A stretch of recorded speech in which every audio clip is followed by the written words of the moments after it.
आप किसी की जान बचाने के लिए किस हद तक जा सकते हैं? राजा विक्रमादित्य की बेजोड़ बहादुरी और निस्वार्थता को देखें, क्योंकि वह एक मरती हुई लड़की को बचाने के लिए खतरनाक चुनौतियों का सामना करता है। नमस्ते प्यारे दर्शकों, सिंहासन 32 श्रृंखला के एक और आकर्षक एपिसोड में आपका स्वागत है। आज हम गुड़िया चंद्र ज्योति द्वारा बताई गई 21वीं कहानी का पता लगाएंगे, जहां राजा विक्रमादित्य एक दुर्लभ जड़ी बूटी को पुनः प्राप्त करने के लिए एक खतरनाक यात्रा पर निकलते हैं जो एक जीवन बचा सकती है। साहस और भक्ति की इस रोमांचक कहानी को उजागर करने के लिए हमारे साथ जुड़ें। राजा विक्रमादित्य एक जिम्मेदार शासक थे जो अपने राज्य और लोगों के कल्याण के लिए पूरी तरह प्रतिबद्ध थे।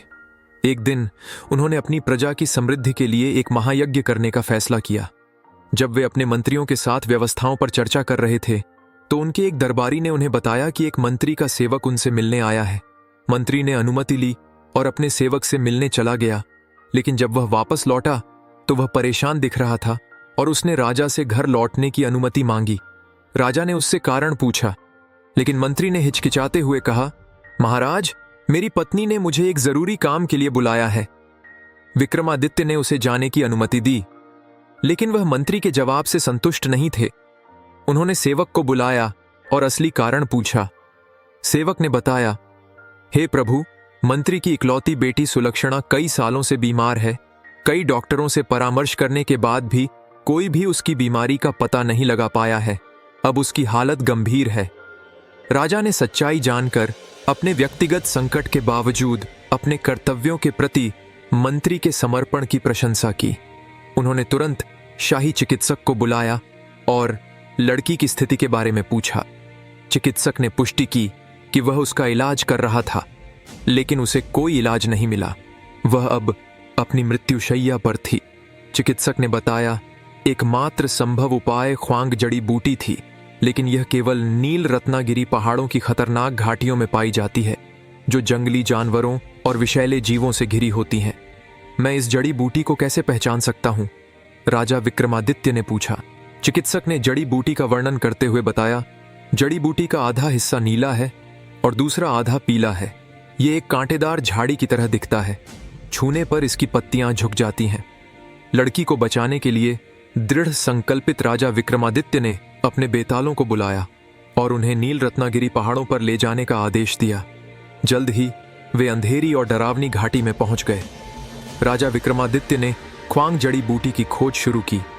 रास्ते में खतरनाक जानवरों और विषैले कीड़ों से जूझते हुए एक शेर ने उन पर हमला किया, लेकिन विक्रमादित्य ने उसे तुरंत मार डाला। उन्हें बहुत सारे सांप मिले, जिन्हें उन्होंने पत्थर मारकर भगा दिया।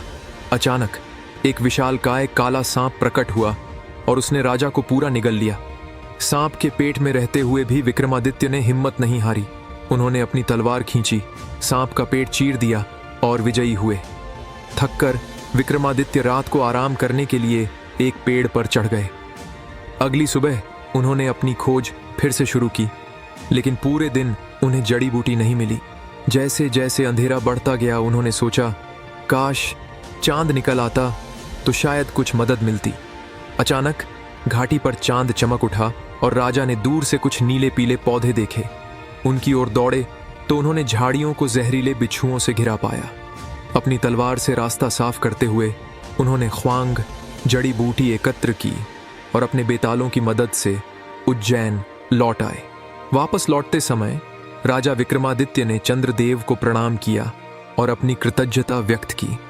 उसे आश्चर्य हुआ जब चंद्रदेव उसके सामने प्रकट हुए और कहा, मैं तुम्हारी बहादुरी और अपने लोगों के प्रति चिंता से प्रसन्न हूं। तुमने मंत्री की बेटी के लिए जो किया है वह महायज्ञ से भी अधिक महत्वपूर्ण है। हालांकि मंत्री की बेटी को अब जड़ी बूटी की आवश्यकता नहीं है, क्योंकि वह मर चुकी है। मैं तुम्हें यह अमृत दे रहा हूं।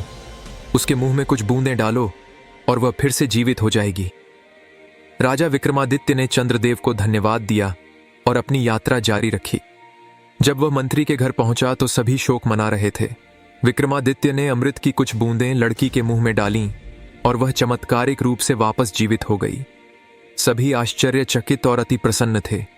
उन्होंने राजा को उसकी असाधारण बहादुरी और दयालुता के लिए धन्यवाद दिया।